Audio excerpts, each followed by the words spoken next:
quieras. Bueno, mister, final agridulce, ¿no? Empate, pero sin poder clasificarse. Sí, la verdad es que solo nos valía la victoria y no ha podido ser.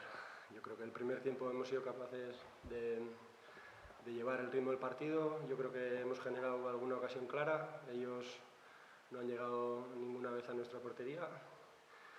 El segundo tiempo sí es verdad que no hemos estado tan bien, ¿no? Ellos han sido capaces de romper nuestro ritmo.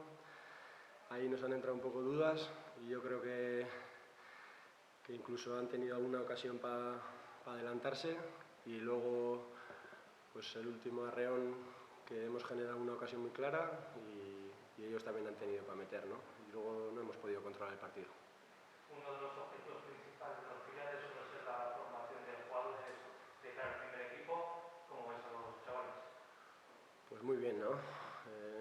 Hemos ayudado en este tramo al primer equipo a lograr su objetivo, pero bueno, ahora nosotros teníamos otro y con esa pena, ¿no? El equipo menos goleado, con un gran portero, quizás en este partido no sea suficiente.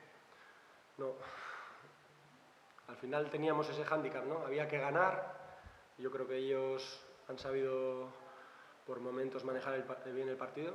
Yo sí creo que el primer tiempo ellos no han estado cómodos, hemos tenido ocasiones para ponernos por delante, no hemos aprovechado, y luego el último arreón, ¿no? Al final ha parado una Llorit muy buena y no ha sido suficiente.